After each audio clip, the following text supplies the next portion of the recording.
Like if you had the Seth Rahman National Library, would you put the Constitution, say, in the front when people walked in? If you had the original document there, yeah, it puts people in the seats. Man. Oh, there it is! Oh my gosh, ladies and What's gentlemen, wrong with that? Am I supposed to be reverent? Not reverent enough?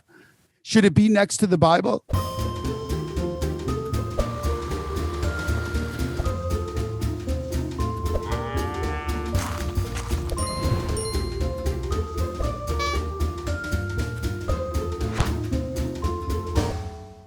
Hello and welcome to while we're talking about rabbits. Uncle Seth joins us today. He's going to bring us his God-o-meter. You got to see this thing. It's essentially a political survey that leads one directly into hell. But don't tell him that. On WAWTAR. Hi, everybody. Hey, Uncle Seth, I'm laughing because you brought us something this week. In the midst of all this war stuff, you brought us a political, the God-o-meter. Yes, ray of light. This is the ray of light for you New World light people. You do a political survey. Yeah, this is a little bone to my people out there. I know there's two of you, 1.5 of you. If you've ever listened, if this is your first time, you know that light people are people of the Enlightenment, people who love reason. Uncle Seth is one of my dear friends who is one of these people, we think. And then there's this old world where, things are different. And this show explores the two worlds as we try to figure out our work overseas with First Things Foundation. And so Uncle Seth comes on from time to time. Today, you've brought us something we're calling Uncle Seth's God-o-meter. You're calling it that. You're calling it. That's true, actually. Ladies and gentlemen. Well, I think this meter does something like help you understand and see clearly in a way that maybe the old world would say that's God doing that or helping that. And this is your mind or your reason sort of going through the paces. Yeah, I think so. I think I use this to introduce my students to politics. So I think it's very important for them to learn the language because my view is that everything we're going to talk about tonight is life. So if you mean like it's a God-o-meter, is politics my God? Yeah. Life is my living of life is my God, I guess. And so okay. This is, yeah, go ahead. That shows up, later in some of this is all coming out of the Pew Research Center, but Seth's test is yours, right? Yeah. This is your test you created, but we were working on some Pew resource numbers to try to make sense of Uncle Seth's test, which you're about to take with us, at least parts of it. And in there, your people, the light people, they scored highest when it came to two weird things before we hit your test. One is light people scored higher than American conservatives, who I don't know if they even qualify as old world people, but the light liberal people scored. They scored higher on feeling wonder at the universe. They scored higher than that. Your people, the light people, New World people, who scored highest for atheism in the Pew Research, also scored highest for feeling wonder when observing the universe. Great. Higher than conservative evangelicals. I think that is super interesting. What's that about? I think that it is about, I don't know. I would say math and nature. It's like you guys going. Yeah. The wonder of the, that we are but a speck on something. Whereas you think you're really part of this. Oh yeah, we're the gorilla. We're the 200-pound gorilla or whatever, 5,000-pound gorilla. That's right. And we realize you're just the speck significance of our place. So then we turn it inward on our life.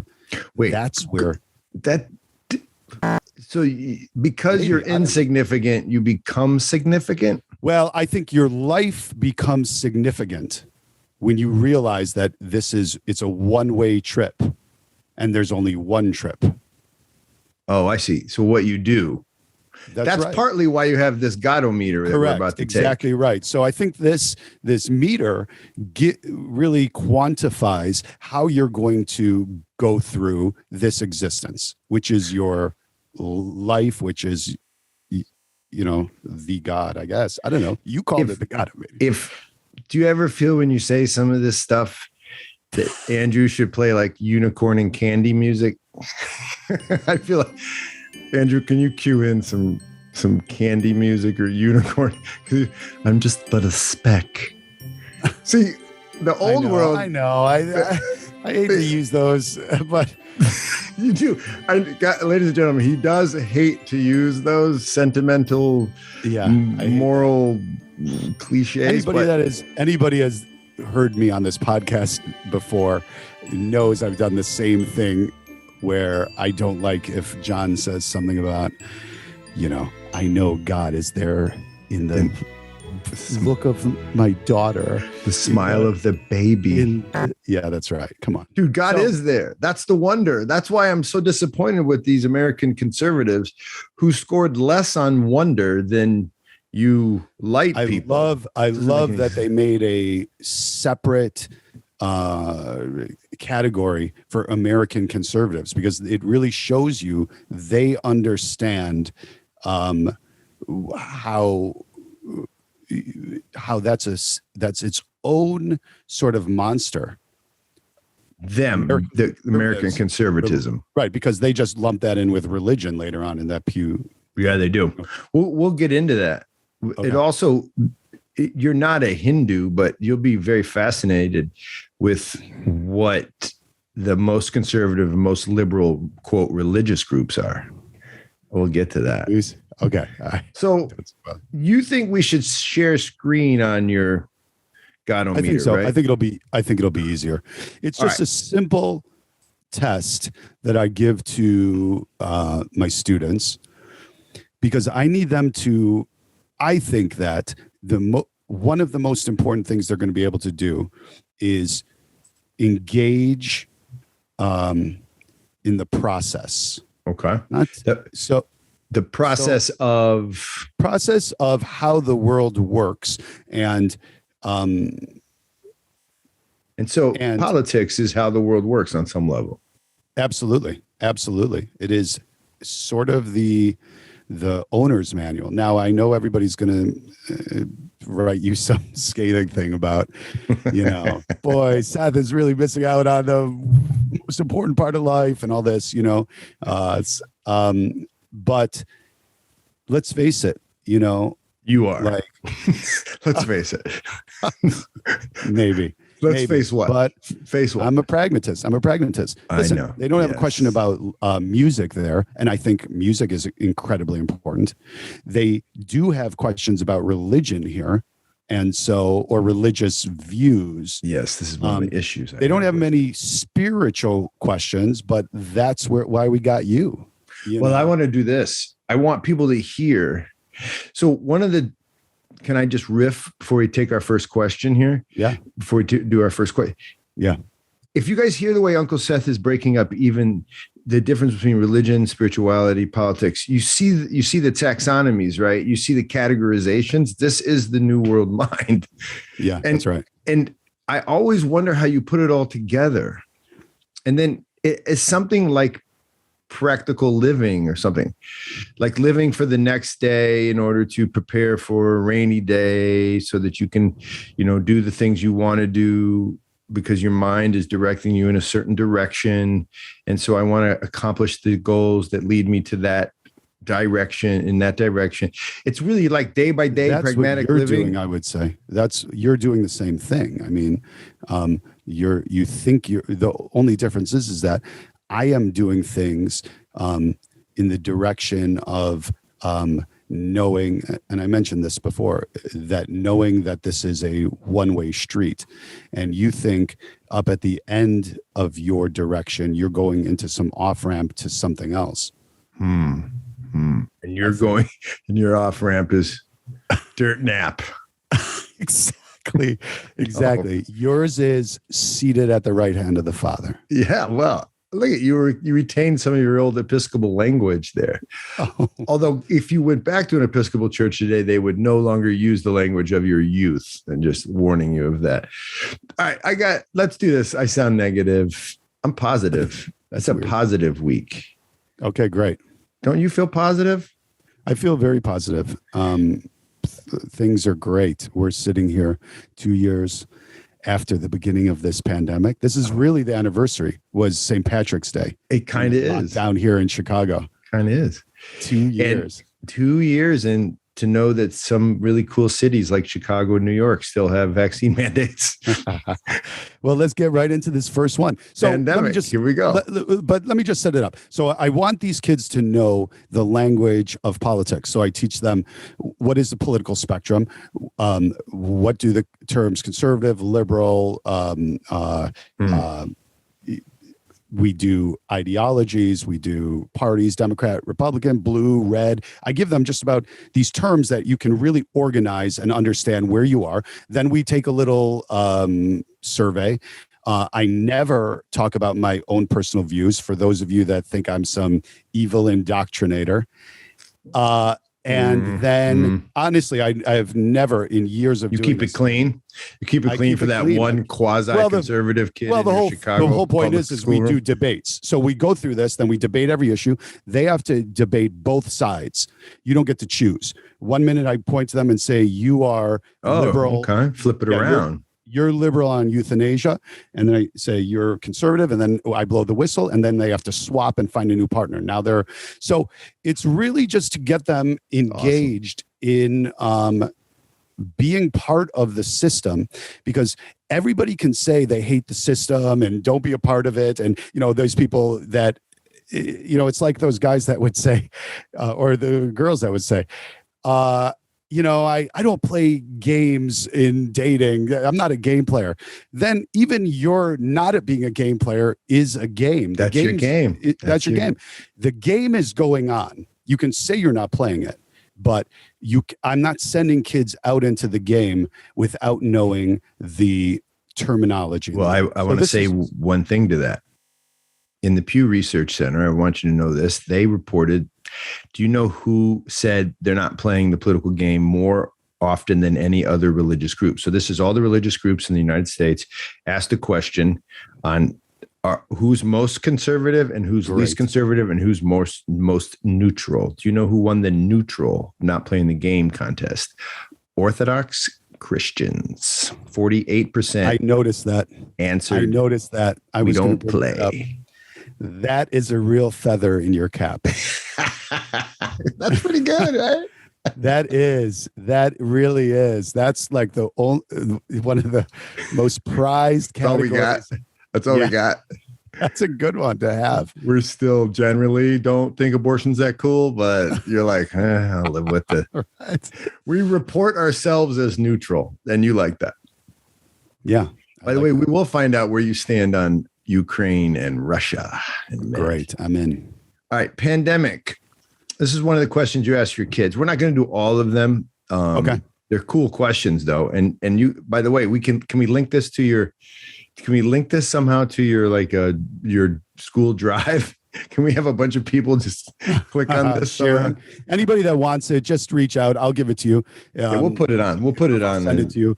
It's and obviously this is for middle schoolers. It's every number one answer is conservative. Every three is liberal. And 2 is moderate. And so they can just get an idea of where they are with a total score at the end. We won't do that, but they get an idea. Well, you and I will take some of these questions right now and we'll add them up at the end. Okay. So first question is on the pandemic. Yeah. In the midst of the pandemic, the issue of masks has been fiercely debated.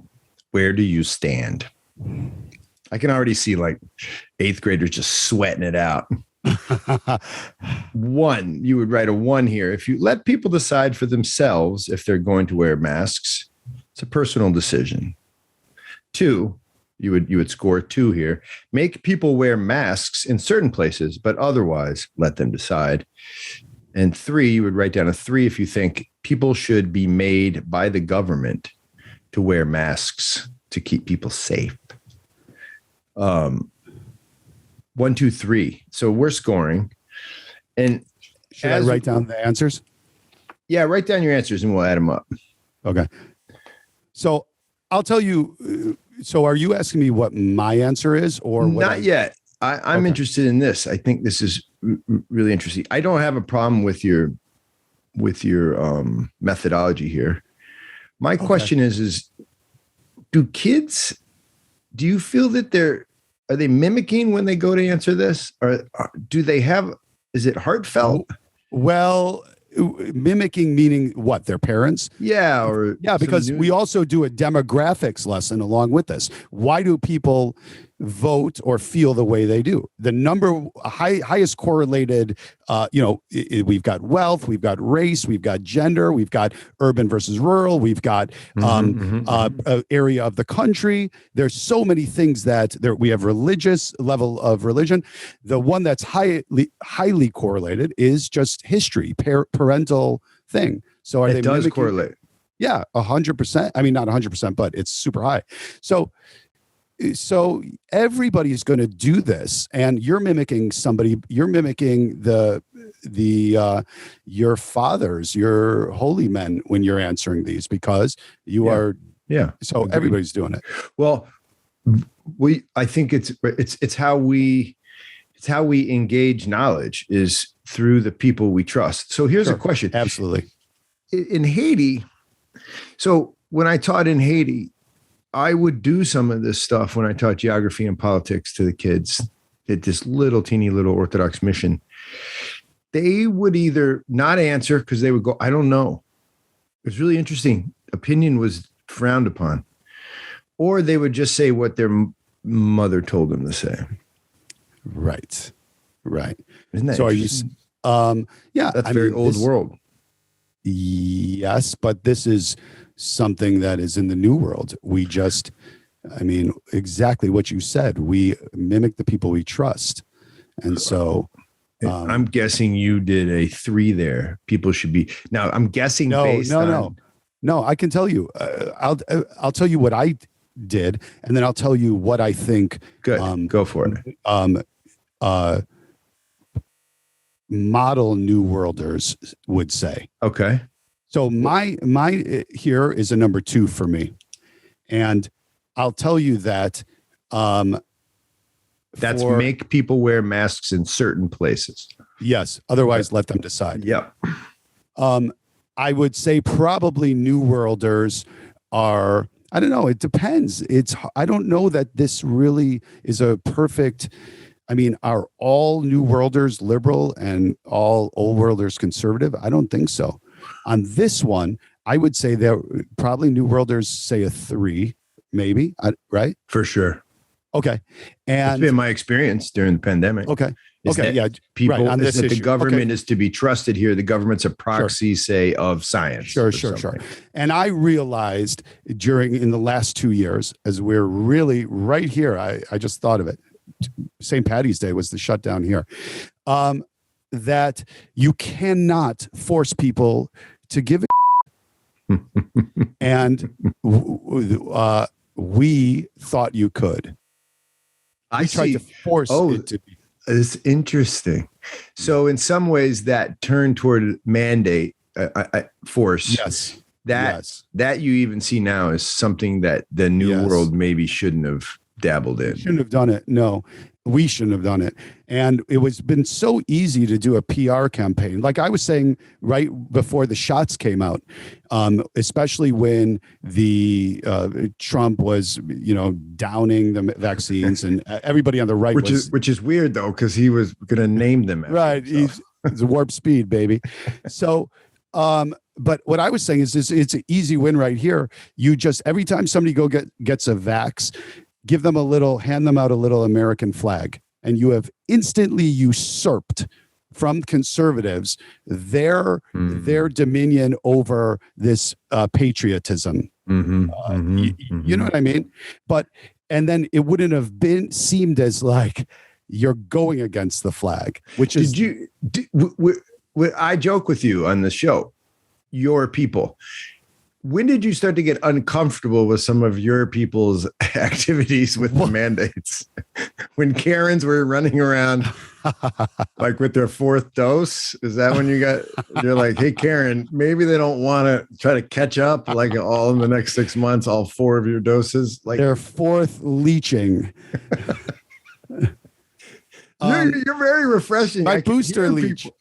I can hear people right now who watch this, who know you because of the show, are saying, "Oh, thank God! I thought he was going down with that ship." No, I just realized that it was not. You cannot force people to care. Okay. Yeah, I know you don't like that. You don't that like care it. You part. think That's so very much. Yeah, I know you don't like it. I said give a the first time. That maybe was that better. Don't worry. I'll say this. I think you're the new world. I think science, also known as Mr. Fauci, they had trouble actually demonstrating that the product was a type of caring. No, it didn't seem to stop. It didn't seem to matter. Right. They didn't do a good job of that. That's a PR job. But I don't think the product did that though. No.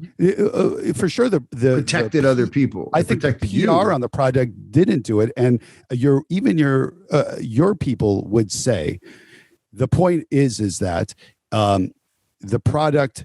95% of the people who died after the vaccine came out were the people that didn't get the vaccine. Right. So it just was a framing that was wrong, and it didn't get. So the product didn't sell it in that way. You're right. Well, it didn't help that your president was saying if you get the vaccine, yeah, for sure, you can't spread it. It was very not good. That's right. These guys are. It's a clown posse on every side here.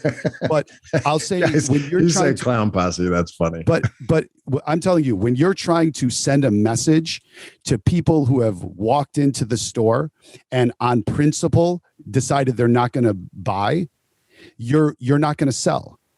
It's like your side was coming into a timeshare thing, and we have to bamboozle you into believing this message. Here's the message: get the shot. You're not going to die.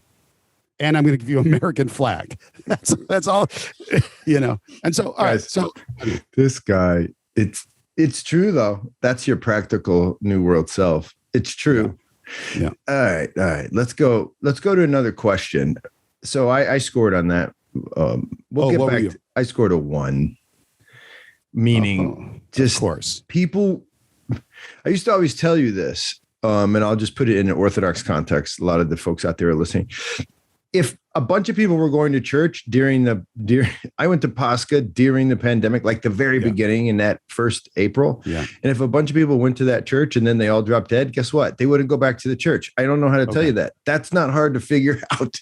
And people would have all said, whoa. But it wasn't happening in ways that were actually affecting humans in a way that made them change their behavior. Okay, so I see that. The reason that you don't wear the reason that you wear shoes into a restaurant is the fact that you've seen how much destruction wearing shoes into or wearing bare feet into a restaurant has done, and that's why you follow that rule. Well, I wear shoes into a restaurant to respect the other person. Or to respect the owners. You wouldn't do that. You wouldn't wear a mask to respect and also. Well, hold on. But it's just a function of trust. Who was telling me these things? It wasn't my beloved, aunt or my wife, because they weren't experiencing that. And so who is telling you no shirt, no shoes, no service? The government. Well, I'd like to think the people where I'm going to eat are telling me that because they chose that. That's a health thing. Well, why do you think there's? I know, but the health thing grew out of the local mandate. Why do you think it didn't come from space? This felt like it was coming from space. This felt like it was coming from a faraway place named the CDC. Yeah, Planet Collective. and you are Yes. you are on planet individualist.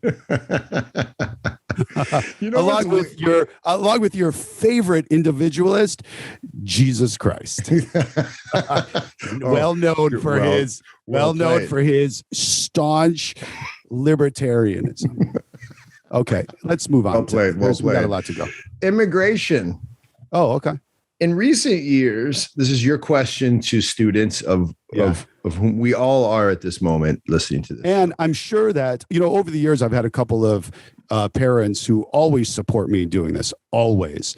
And I always send this to them. And then some didn't like my framing of the questions, but it's hard to be. Good luck. Yeah, it's just impossible. So I tried to do my best. Go ahead. So this did not get you in trouble. Not this one, no. Okay. In recent years, the U.S. has made it harder for foreign nationals to live and work in this country. What do you think about this? One, keep the immigration laws tough. Immigrants take jobs away from Americans. The second thing you could answer, and you would rate yourself at 2, allow limited immigration so long as immigrants don't burden the nation's resources. The third answer, a 3, ease immigration control. We are a nation of immigrants, and their contributions make us stronger. I'm answering. First of all, before you tell me your answer, what do all old worlders answer? Great. So I think in the old world, immigration laws being tough are natural. It's a natural thing. Now, the problem is I don't think it's demarcated along what we call national lines, but I would call it along ethnic lines or language lines or perceived family lines, right? Lineage, tribe. Okay. But you can make some seriously tough laws, say in West Africa, about who gets to go where. And as long as you did it properly, meaning according to the right lines, the right ethnic lines, most people would get it. They wouldn't be like, oh my gosh, you're taking away my freedom of movement. They would get it in the old world. What would the new worlders answer? Well, I don't know. I can tell you that I teach my students that when you go into the voting booth, there, in many ways, on issues like this, or any issue really, there's no gray area. You're voting for a guy who either believes this or this. And if you're in between something, it doesn't matter. So whatever's going on, however you define this in Africa or wherever you are, I'm talking about how do we live day to day in our lives, and how will you vote? Because I do believe in voting. Okay, so to a voter in America, then. That's right. Well, now, an old world voter in America? Yeah, a new world person in America. Because this survey is really, I'm sorry, an old world person in America. This is really, because it's designed for my students, so that's what we're. Okay, so watch this. I took my lightometer test on WAWTAR. All of you are welcome to take it. You can find it online at our website. And I am officially old world, just a little bit, but I'm old world. And so I just answered this question, and I wrote ease immigration control. We're a nation of immigrants. Now, I want to tell you why as an old world person, because I think that nations, language groups, ethnic groups, but nations should live according to their principles as a people. And so an American principle is immigration. And so to be an American is to live according to that principle.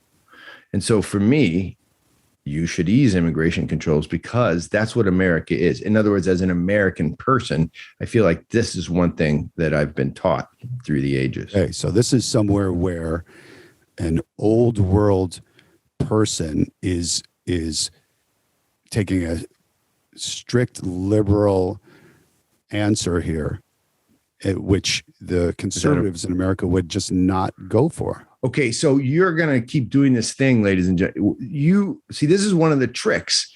Is when you say say old world, what you really mean is American conservative, right? No, I don't know. The more I'm on this podcast, you would think I'd be getting some clarity. But dude, I've told you, the old world is the world before the Enlightenment. So what I really think American conservatives are is they hold on to God, but they don't hold on in a very old world way. And so they become this weird variation on a new world thinking person with some kind of anachronistic understandings of weird variation on an old world person. Yes. So my answer, I think, is consistent with the old world in that I think you should live according to the principles. Yeah. Okay. I can tell you right now, as a new world liberal who doesn't have principles. Got it. Has too many principles, would answer a 3. Oh, we're on the same on this one. But immigration controls. But here's the thing. Why would you do that? No, but I put down a 2. I see. I see the new world. I got it. The classic, right? Like straight lining right into the vein, new world light person scoring 3, but you went 2. Right. Why'd you go 2? Allow limited immigration. Because I think I'm just more pragmatic than your classic new worlder. Right. Right. Let me ask you a question. This is a philosophy question. Is being pragmatic related to being principled? I think they're the opposite when I hear that. I don't think it's opposite. I hold tight to my principles, and then I figure out the most expeditious way to get there, I think. But sometimes the principle is going to be the slow way, and you're going to expedite it by going. Okay, maybe it's not expeditious, the most judicious. Okay, I don't think that. Let me give you an example. You have to. Let me give you an example. A principle is I'm not going to take that shot because I believe that is and then that means I might lose my job. I don't feel like a pragmatic person loses the job because of a shot that could or not be bad based on principle. See what I'm saying? I think you as a pragmatic person would take the shot in that case. That's right. I would. And you would be pragmatic and take the shot. So in this case, you're being pragmatic by allowing some immigration, but not opening. I want to answer number 3, but I understand if we are going to live to have a long game where we can have a place that immigrants can make it to, then sometimes. In the short term, immigrants can't come.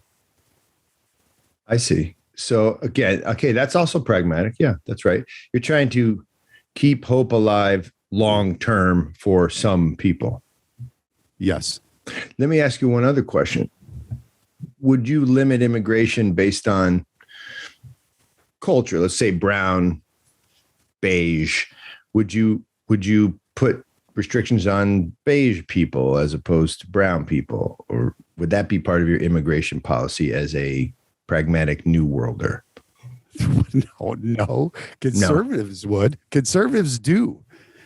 You remember? Yeah, they have, for sure. Shithole countries. They're doing it within the last year, They're doing it right now. Let's face it.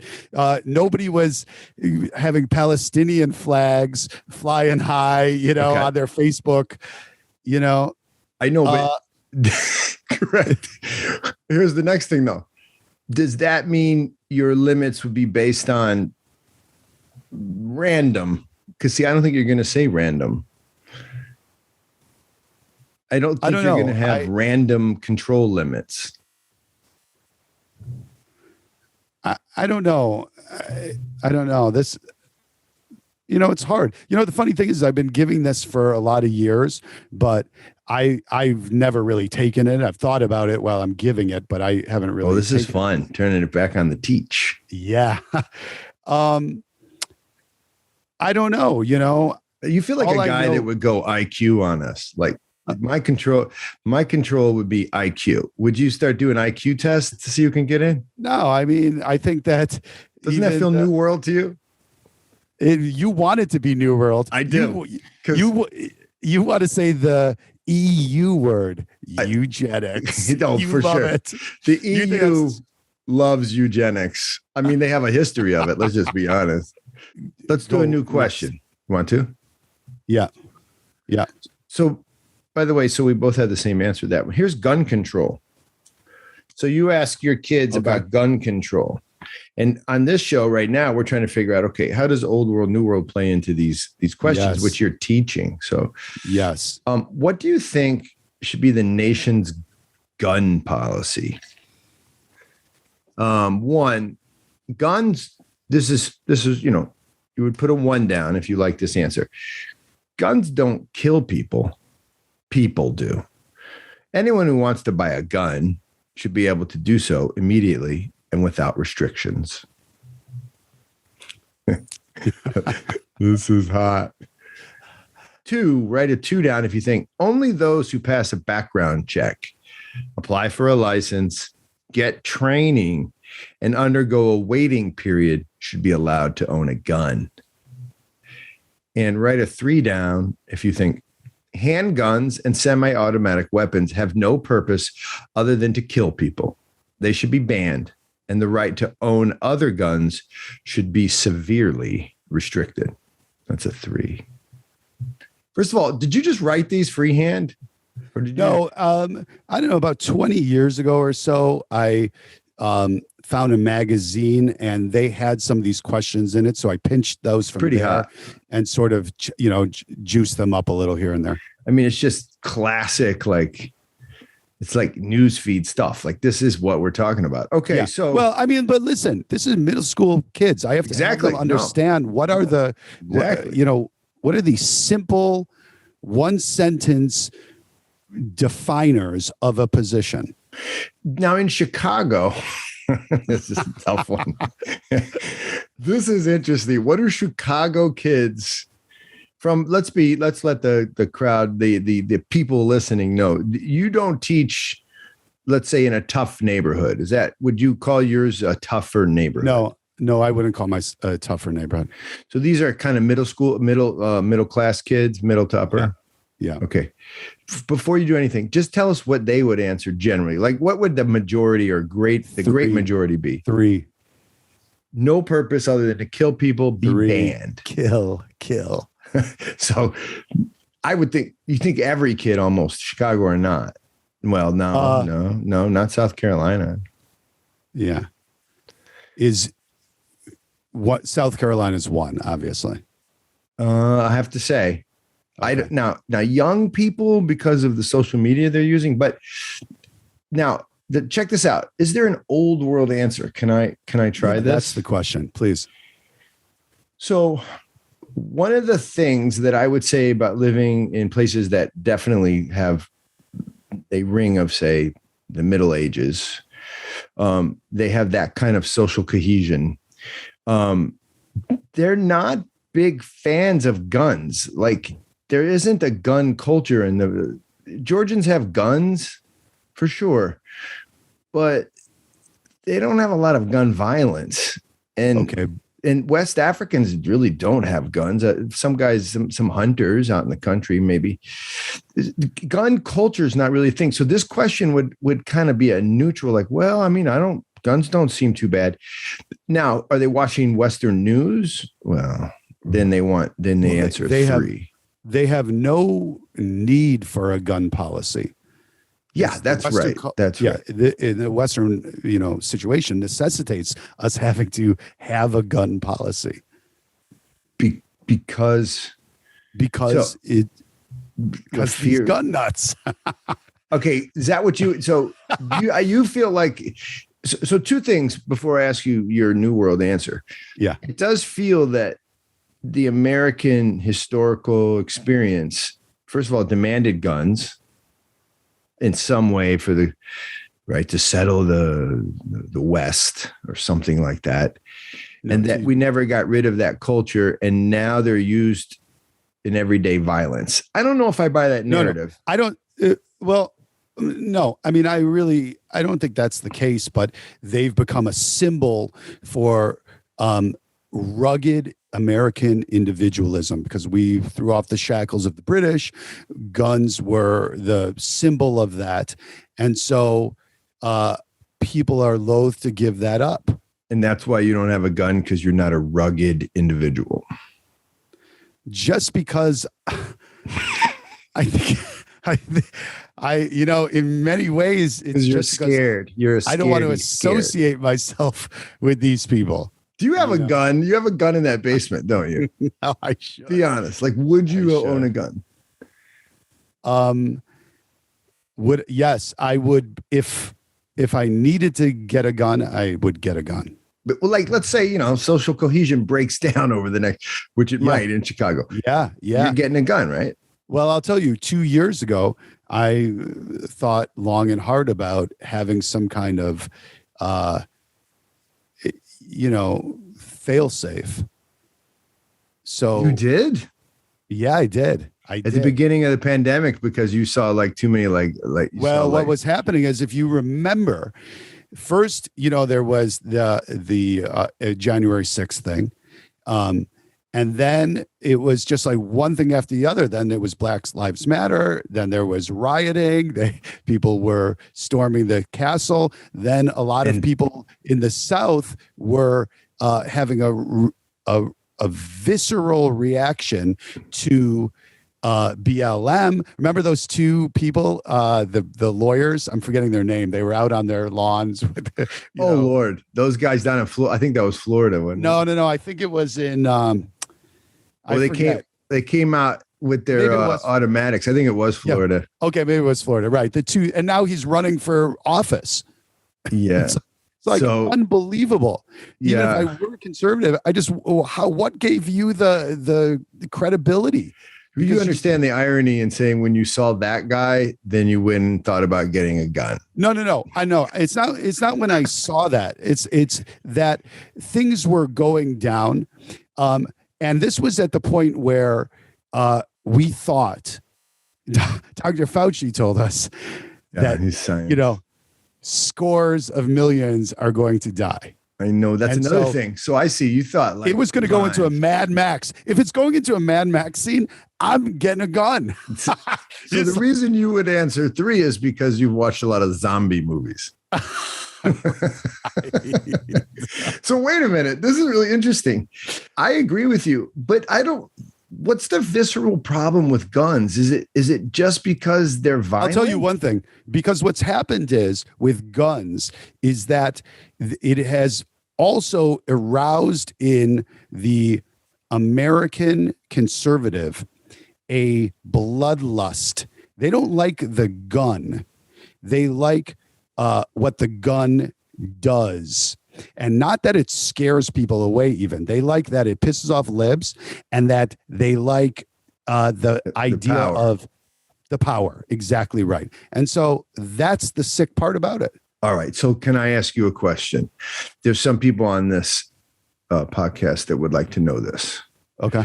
What do you do as a history teacher, a teacher of social studies, a teacher, I'm sure that you've taught the Constitution before. What do you do with the notion that guns exist in this country as a failsafe against the government? It's so ludicrous because that's a terrible failsafe, first of all. Give me a break. Why is it bad? I don't understand. Well, it's ineffective. It's because the government has tanks. Yeah, well, that's not even tanks. It's just like you're not going to bring down, especially when you've got the same people who are voting for these restrictive or these non-restrictive gun laws to protect against the government, who are voting for a defense budget that is more than 10 times every other company. Wait, weren't Ukrainians just handing out rifles to people so that they would shoot Russians in the head and protect Ukraine against a military? Where are they getting? They're getting those from the government. But my point, though, is do they really think like, like Vladimir in corner with shotgun will protect from the Russian military that's going to send? I mean, it's the same concept. When Zelensky did that, nobody went, really, dude, give it up. You got no chance. Well, let's be honest. How long are they going to hold out? Right. So, but stick with it. It's a ludicrous idea. I'll tell you this. They have an idea in Ukraine that they're going to hold out long enough to cause Russia some suffering. And that's just the dudes that live down here in South Carolina are saying the same thing. They may come and get me, but not before I get my pound of flesh. That's fine. I mean, but you don't like that as a type of deterrent for the government. It doesn't work for you. You know what? I think that they've used that excuse that it is for ultimately for protection from the government. They've used that excuse to justify something that's baser in them. And they just don't, they know that's not going to work. It doesn't make sense. There's a lot of political writing about that, but all right. I find that interesting. In other words, it's in the Constitution. The Constitution's something like sacred document to Americans. Wait a minute. Let's ask that question to you as a New Worlder. Is there any sanctity in the Constitution? Is there something about it that you hold higher than, say, another document? No. You're shaking your head. People couldn't see that. No. I mean, it's got. What about? Does it have sanctity? Yeah. I mean that. No. I mean, does it have a special place among documents? Like if you had the Seth Rahman National Library, would you put the Constitution, say, in the front when people walked in? If you had the original document there, it puts people in the seats. Man. Oh, there it is! Oh my gosh, ladies and what's gentlemen, wrong with that? Am I supposed to be reverent? Not reverent enough? Should it be next to the Bible? Well, I'm going to give you another. This should help you. Services, sometimes thought of as holy. This comes from the Pew. Okay, great. Pew Research Center. Great. Services, religious services of all types, whatever kind you might go to, where, say, something holy might happen. Those who go once a week, American conservatives answered 50%. 50% of American conservatives go once a week, which I found pretty weak. Okay. You New Worlders. We got. Well, so that's one New Worlder. That's like, I don't know, faux New Worlder, faux old world New Worlder. You real hardcore New Worlders, 20% of you go something like once a week to the holy place. That's not too bad. Compared to the hardcore, the people who think the Bible is super, is the thing that should be right next to the Constitution, and only 5 of them go. I know, 5 out of 10. I know it. I guess that is maybe more of an indicting number. Yeah, I mean, if God is like present, and you're 5 out of 10 of you are going, what are the other 5 doing? Like, just gonna stay here and stretch a little bit.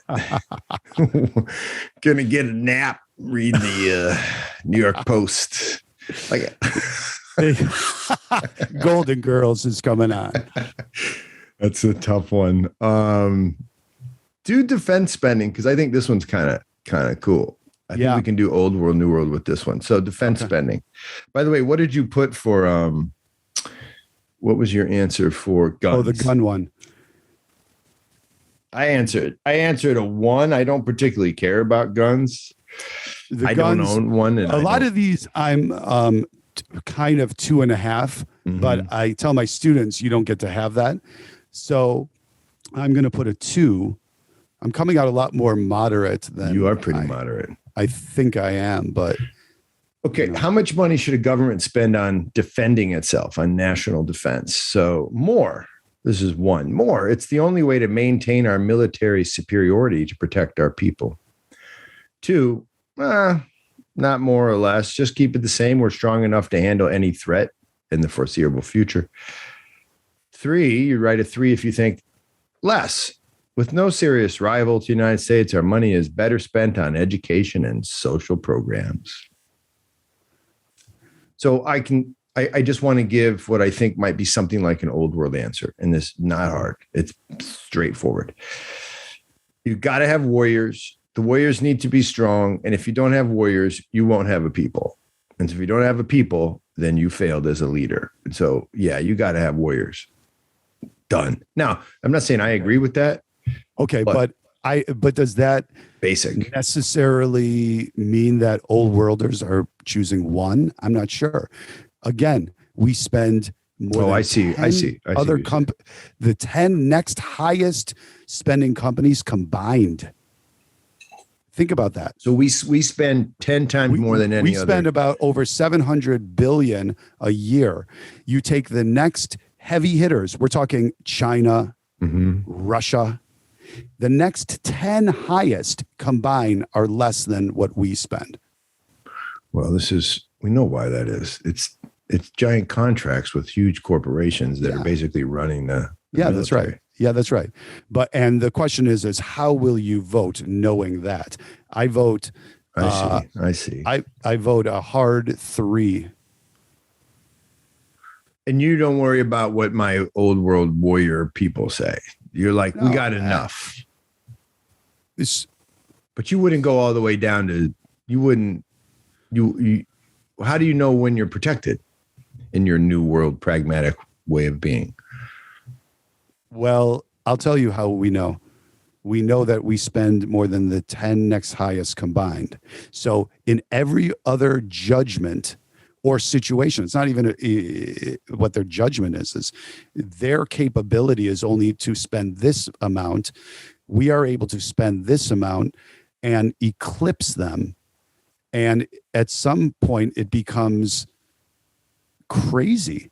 Are you making this argument, which I find super, super new world and very much it's intellectual argument, something like you don't need to spend any on defense if everyone loves you because you are benevolent, kind, and you do the right things and you won't have enemies? Yeah, again, I would love to be that person.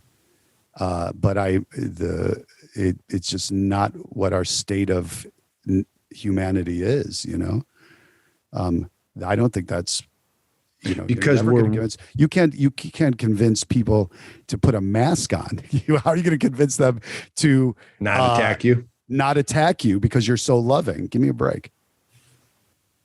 That's interesting. So you want to do this one now? Yeah, you mean Shmamortion. I'm not laughing. Don't anyone be mad at me. I'm not laughing at abortion. I'm laughing at like you are. Seth has been saying, he's been echoing that movie joke for a long time. I believe that's Seth Rogen. Abortion's terrible. All right. Real quickly before we go to this, I heard a really interesting argument from a particular relative of mine. And he went to say that much of what's going on in the Ukraine and Russia is you have two Orthodox people fighting themselves, fighting one against the other. They really share the same culture. And they're doing it in part because they've lost the moral high ground, because essentially those two places have the highest abortion rates in the world. Give me a break. Look at his face. Give me a break. That was a pretty interesting argument. Really interesting. That's so contrived to try. How is it contrived? Why is it contrived? Swing it back to abortion as the cause of war. I think that's ridiculous. Well, I think this will come out in this conversation right now, because we're going to ask these questions. But I want to get back to that. So, abortion. Here's your question that you asked the kids. I'm sure this isn't going to get you fired. Well, that shows you. I come correct. I'm honest. I'm forthright, and nobody gives me a hassle.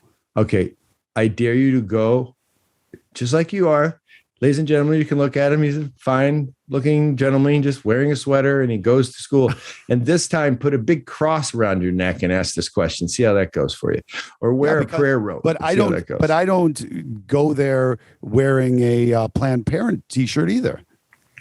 So you're trying to pull something like, I was never one of these believers when I taught. You think you're just like the neutral, like Socratic no. I think offerer of wisdom. No. I think that any middle schooler with some sense, some awareness could figure out who I am. That you're super new world, that you're a light person. Probably. I mean, it's not that hard. It's not that hard. It's not hard to figure out what I wonder what that guy stands for. No, seriously though. Like you're right though. I guess I was so ticked off because it was some, I forget what it was. It was some article in France about not showing the hijab or something else. And I just thought this is becoming absurd, the way people are using these symbols to just go at people. Anyway, so try wearing a prayer rope to your Chicago school and see how that goes. Yeah, no, it won't go well. It won't go well. Abortion. On the issue of abortion, there was little middle ground. Where do you stand? I like the way you wrote that, though. It's ominous. Right. Get on a side. Get on a side. Look, little sweaty seventh grader, you're about to enter the gauntlet. When you go in, you will have an answer. You shall sweat yourself to death. Take a position and also get some deodorant. Also, if you don't answer, please. I'm calling you out because you stink. Puberty. Where do you stand, little man, on the issue of abortion? All right, abortion. One is morally wrong. It should not be allowed under any circumstances. Two, you would write a 2 if you thought abortion should be allowed only in the first trimester and thereafter only in cases when the mother's life is in danger. The third, if you would write a 3 here, the decision to have an abortion is between a woman and her doctor, period. There is God. God reared his head. So this one feels really interesting because I don't think this question is even I don't even think it's interesting if there's not a God. Because if there's not a God, if there's not an ultimate good, then what's inside your body seems really at your whim. I mean, who else's whim would it be at? Probably, but don't act as if whims are I guess a whim is easily come by. I guess that's why it's a whim. I don't know why I used whim, by the way. But the point is that, and I try not to step on ants. And I don't think there's whoa. Is this the old world Seth coming out right now? Maybe. Yeah, maybe. So there's something to that which resides in the womb. There's something to, yeah, for sure.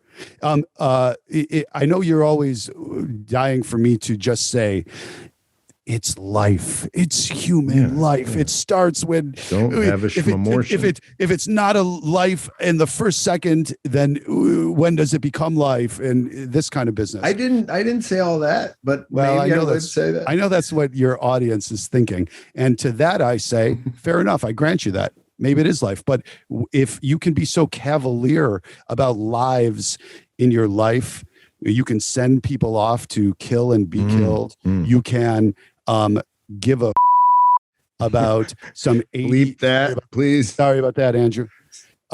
About some people living under a bridge. You could care less and just get a job, buck up. Then there is a hierarchy to life.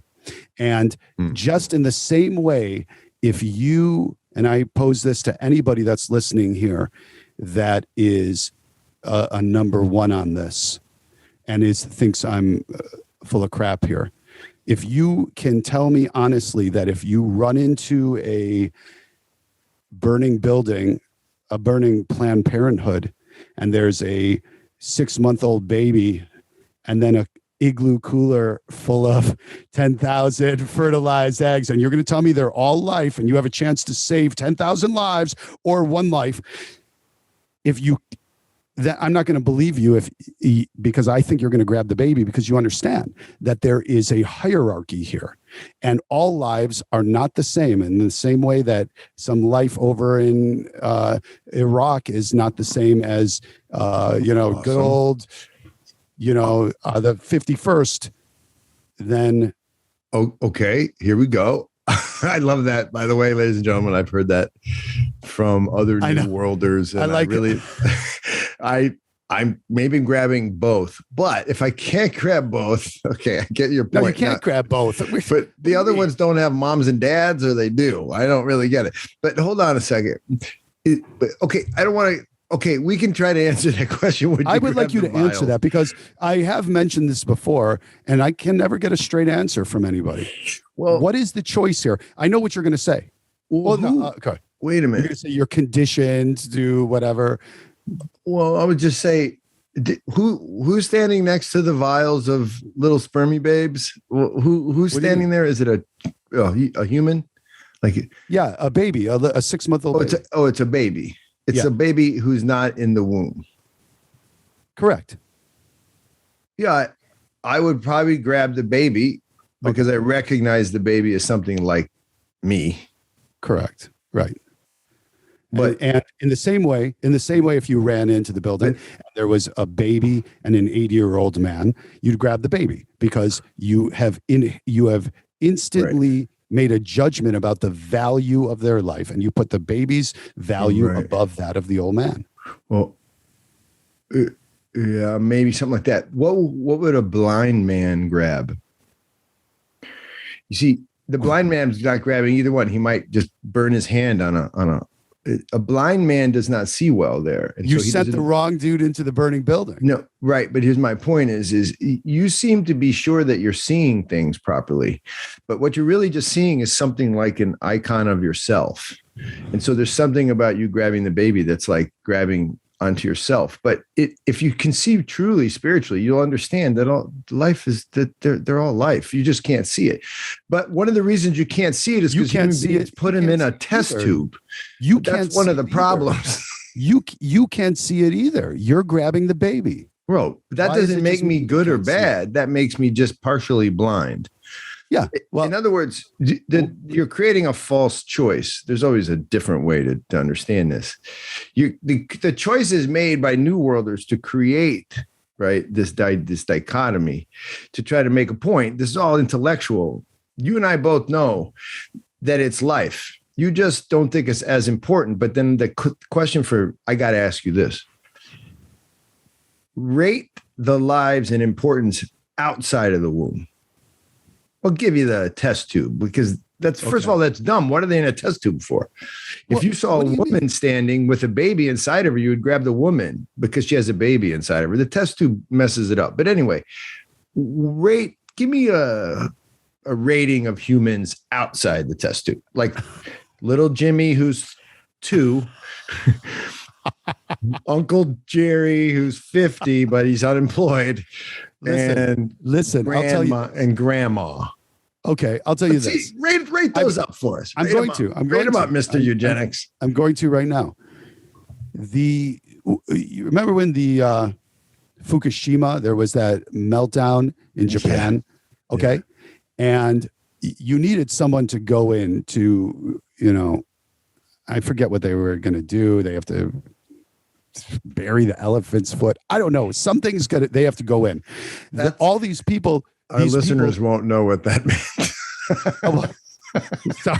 Sorry. They're to bury an elephant's foot. No, sorry. I don't know. So what was that? No, go ahead. Well, go ahead. When there's a and over a meltdown at a core, it creates what's called an elephant's foot.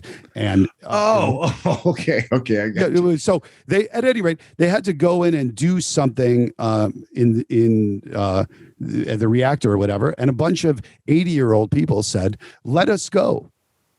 We're going to die anyway.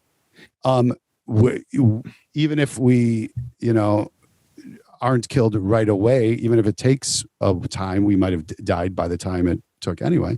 We should go." But by that argument, wouldn't you save the baby in the womb who has the most life ahead of them? No. Why? Because what? The baby in the womb who's just a little zygote or whatever, the life. We kind of agreed that it's life that have all of its life in front of it. And the 80-year-old has very little life in front of it. So why not save the ones in the womb who are got the most life to live and are the most innocent? I don't really get it. Well, I don't know their innocence. But they're really, really young. How about that?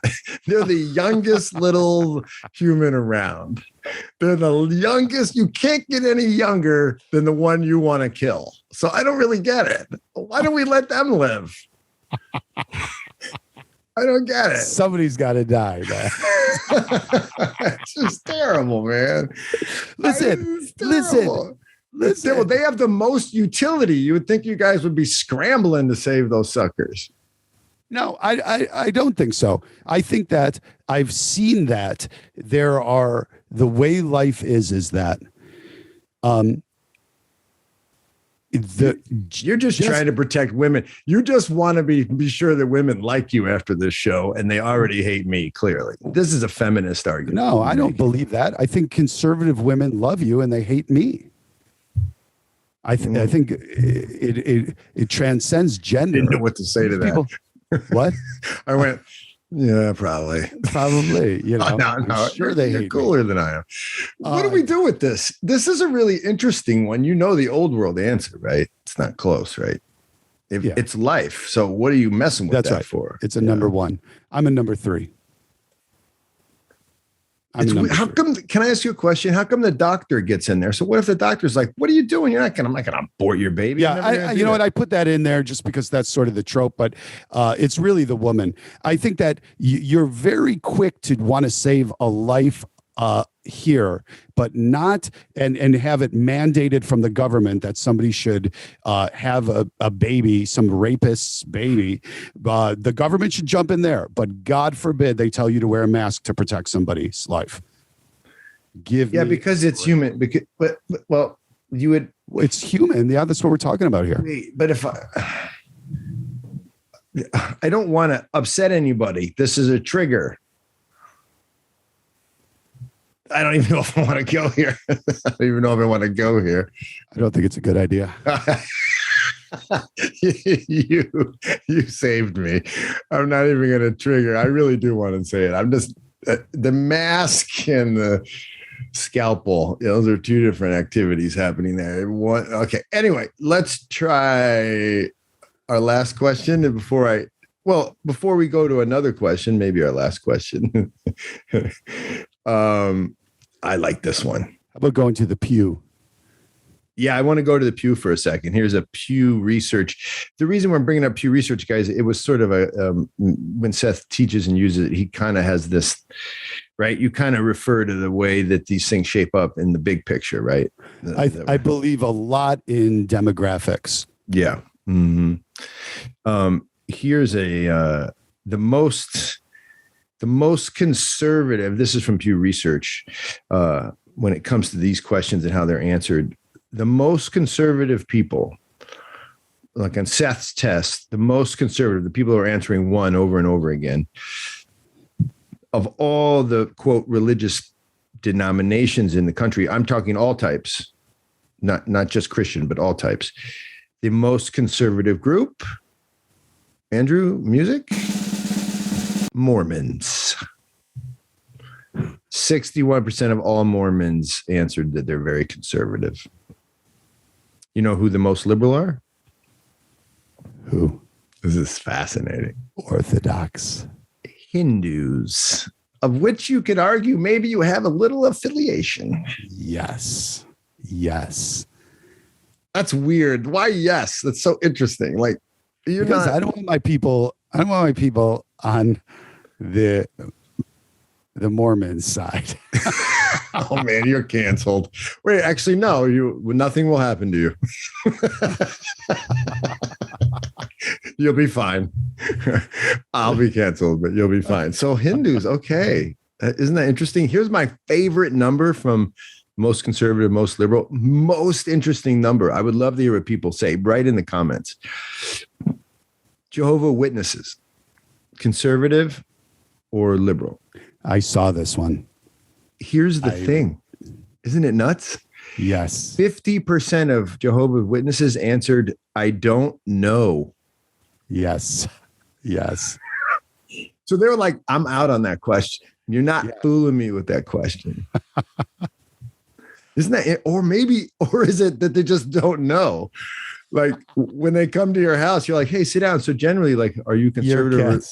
And they're just looking at you like, what do you mean? I'm like, no, conservative and they just don't know. No, they don't. Like, how'd you vote? What? Wow. Well, that would be cool. Jehovah's don't know. That is pretty cool. That is wild. Pretty cool. One other thing from Pew that I found really interesting. And this really is New World, Old World. This is interesting. Right versus wrong. So 79% said it depends. And those 79% identified as liberal New Worlders. It depends. In other words, the situation will tell you everything you need to know about whether it's right or wrong. Right. Conservatives, 48% said there are clear standards to every situation. Right. And you know where those standards come from? Your book. Oof. Now you opened up a can of worms. Well, you know what? I take that back because there's really nothing in that book that was not a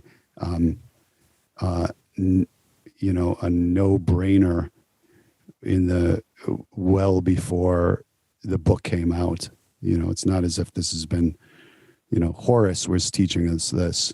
I see. These are something like embedded through human evolution or something. These values, human values. And that's why we see everything in the book is just some rehash of some other ancient myth. We know that. Born of a virgin. Not this narrative. Guys, wait a second, though. He said the N-word again. Narrative. I did. I love, because I actually think truth comes through the word, and the word is found in the narrative. The logos, Christ is the word. So yeah, I can do narrative all day long. But I have a question, Seth. Yeah. Why don't some of these values just time out? Sort of like pterodactyls timed out. How come some of these ancient human norm values don't time out? Like, I think they will. Why do you? Since they didn't time out already, it's the long game. Like the pterodactyls timed out because of that, Yucatan Peninsula problem. Okay, but why doesn't it say like, oh, loving your neighbor, time out? Should get rid of that one. Yeah, it might. I think it's evolution is the long game. Why do you think? Maybe it is happening. Maybe it is happening. You don't think human beings can make it happen? Make it time out? I'm going to do a podcast on evolution. Well, a different kind of one. I'm going to interview this guy who did his PhD on evolution, because evolution, if it's starting to be done by those who have evolved, is it evolution anymore? It gets starting to be done. In other words, what if you can control what comes next in terms of, say, human eyeballs? What if you can put a third one in using, genetic recreations and transmogrifications? What happens? That's not evolution anymore, is it? Or have we sort of transcended evolution at that point and become like a god? Maybe. That's not on this test. That's You only don't do that one God for made middle us in school. the first place. That's only if God made us in the first place. I Like know. a God. I mean, jeez. I Hell. know you don't like this. Hell in Pew Research, Seth. I want you to know this one particularly. Hell is believed in by conservatives at a 72% rate. The New Worlders. By the way, this is not proper. American conservatives are New Worlders. I keep making this mistake. Liberals in this country believe in hell at 41% of a rate. It's pretty high. I thought it'd be lower. It's huge. Ooh, that's a big number for people that generally don't believe in God, but they believe in hell. Give me a break. Seth, I do mean this. I commend you because I've been in your classes. First of all, you know what kids love, but you know how to make kids think. Okay, whether or not, or how to whether or not they do think. I know. Hold on, I want to say something. You know how to screw them up, but in a good way. Oh Lord! But I thank you, man, for sharing this with us. We could keep going. I know there's like 17 of these. Yeah, I know. But let's do one last one. Okay. I'm making it up. I'm just riffing because it's sort of current. Ukraine. Yes. One. Yes. One. Those two countries are fighting themselves. Who knows what's going on there? It's got nothing to do with us Americans. Leave them alone. Yeah. Two, Ukraine is a burgeoning nation. It needs its rights. And Putin is an ugly man. Maybe we should give them some guns and help them fight against the evil tyranny. Or three, stop Putin at all costs. I'm with Ukraine and wear your mask.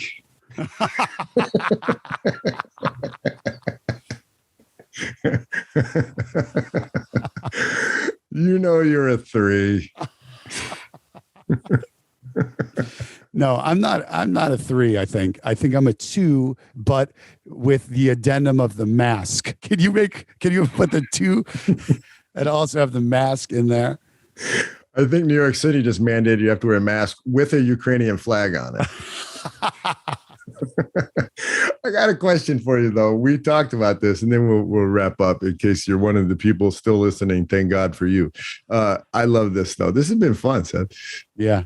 Facebook recently allowed people on Meta to say things like kill Putin and kill Russians. And they allowed that by changing their policy on threatening human life. I love it. They're allowing that. Yes, you can threaten human lives if you're on the side of the righteousness or something. What? Righteousness. No. If you're on the side of people who will bring us money. So if you're, and I know you guys worship that. You worship free market. And I know, but that's Meta doing that. That's not. I see. So the cake store that won't make a cake for a gay couple is there's one rule for them, but then tell me how successful you have to be before now you don't have that ability. Okay. If I could frame this, I think when a Christian couple bakes a cake and then, I don't know, two gay men go in there to get a cake for their wedding and the Christian couple won't bake it, they're citing something like their private rights as a business to deny service. And you're saying Meta, yes. Facebook, whatever. Yes. Is a private company that can deny rights and also allow people to say, kill Russians. Okay, I'm cool. So I think you're making an equivalency there, right? Well, that's just one. The whole point is that, and this was brought up when we had our cancel podcast. Mm-hmm. There are consequences to certain things. And the only reason that Disney got rid of that woman who was like comparing something to the Holocaust, I can't remember, there was something that happened. And was that ultimately there are more people out there who gave that she was doing that and didn't like it than there were people that thought it was okay. That was the Star Wars actress. Yes, correct. And so, so you're just, I see. So it's so delicious because you all are stuck now. You being old world, well, really, actually, American conservatives, but correct. We'll go American / conservative / old world sort of monster, grotesque monster. It's the thing. I get it. It's like the conservative thing. Correct. I get it. It's like, you know, teeth are growing in weird places and hair. Right. It's so delicious because now you're exposed as one of your great platforms is gone, and you can't have it both ways. The free market platform of being able to the free market platform, correct?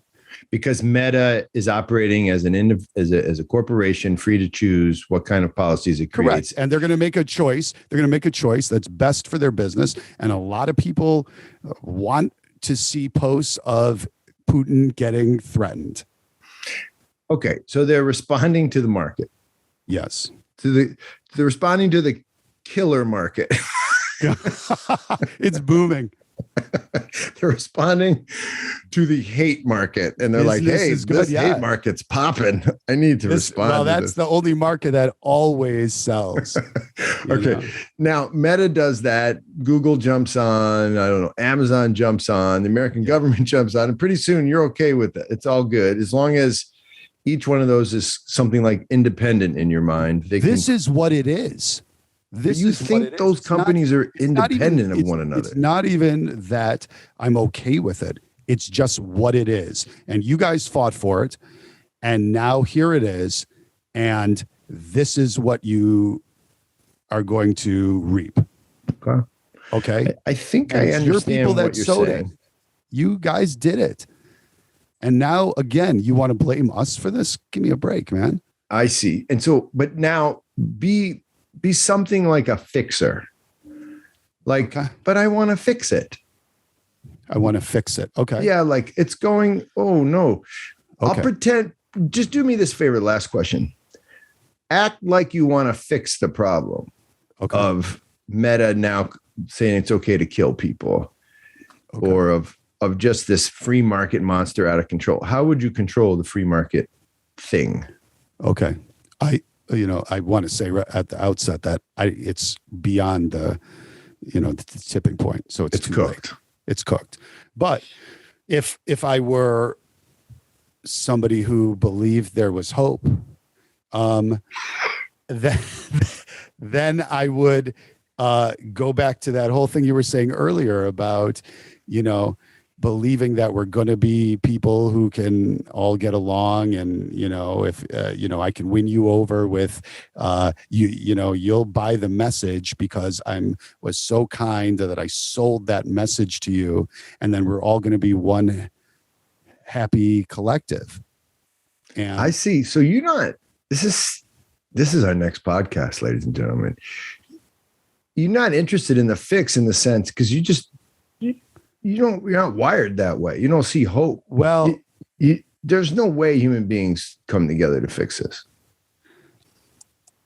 I think that I don't think so. Sort of the road we're on. I mean, now this may be short-sighted because I've only been around 50 some years, and so what I've seen in the 50 years, but it seems like we are, because of, again, we've talked about this in the other places, other podcasts, the Americanism and what's been exported to the world has become what this country is, which is individuals do or die. That's it. And if you think you're going to try to come back and there's going to be some grand awakening of something other than that, I just don't believe it. And so I don't have much hope. So all I can do is I can still fight for what I think is probably a losing cause, because there is something to be gained, I think, from fighting for something, going down with the ship, but from a pragmatic point of view, I don't think so. It's depressing. That, ladies and gentlemen, sounds like a man who would roll into Macy's with no mask and say, "Who gives a It's all burning down anyway." Stop looking at me. Listen, I will not roll in without a mask. That was weird. Suddenly, hope springs eternal from my mask. No, but for all the grandmas out there who I could kill, I love you suddenly, but otherwise it's all coming down. Well, let me ask you this, and I don't know what you think is going to happen for, is there some sort of rapture or something? I don't know, but if you're not around on this planet or somewhere, and then how is our species going to progress, do you think, in the worldwide culture? We're not even talking about empires like the Romans or how does it work? How does it end? How does it play out for the world? All right. Old world, in particular, Orthodox. I think this is also similar to many other Christian traditions, heterodox, whatever. I'm just giving it to you as it goes. Is that man grows further and further away from God. In other words, from good, from that which is true, that which they are meant to be. They grow further and further away because they keep placing themselves as God over and over and over again. And then at some point, it collapses in on itself and someone rises up to fix things called Antichrist. And then that particular group of people or person then runs something like a human experiment that demands the end of the world, which comes in the form of something like the resurrected Christ to fix stuff up. In other words, I'm with you. Exactly. Humans aren't fixing this. We're not long for this in our fallen way. Yeah, that's right. So you've become an Orthodox Christian tonight. Ladies and gentlemen, I want to thank you for that magic trick I just pulled. Now all you have to do is get back. A long way around, a bunch of podcasts to get here. Dude, you're only that far from the font. Did you have any did you mine any questions for me that people, or comments that people didn't like? You know what? I didn't prepare, bro. I had a busy week last week, and you know what? I didn't. I do have one person that always has one comment. I can share it as sort of a running comment, and he's a good friend. And he writes me after most of these podcasts, and he goes, "I would so have a drink with that dude." So I'll give you that positive cred. And let me put it this way. He is not from Chicago. So I think a lot of people agree with him. All right, man, we're signing off. This was good. Seth, Uncle Seth, much love to you, man. Thank you for guys. Doing thank you so much. As always, really a pleasure. We'll do comments next time when we see you in about 5 or 6 weeks. Make them nasty. Yeah. See you guys. Much love. All right. Seth and I have done it again. I kind of like that even more than I thought I would, to be honest. A little levity in a very unlevitous world. Is that a word? No, it's a heavy world. A little lightness. Shetty Skagi Marjos, that's to you the victory. That said, at the Georgian, as in Georgian Republic, KP table, sometimes called a Supra, we're opening up a restaurant in April. We're serving you food, but mostly we're serving you love in the form of a nonprofit restaurant in Greenville, South Carolina. You should come. You should go on one of our KP journeys. We're opening up again. We're trying to take people to the Georgian Republic this summer, all summer. You tell us the dates. We help you go. You should get into one of our weekend KP journeys up to Appalachia, where we have some projects. You should also consider assisting us as we try to help some folks on the Ukrainian-Polish border. That's right. We sent an emergency team, 2 of our field workers, to go and do simple refugee work using hands and limbs to assist. We were able to do that, thank God. Definitely keep in touch. It's a busy, busy month at First Things. Nakvam dis, au revoir, and peace out.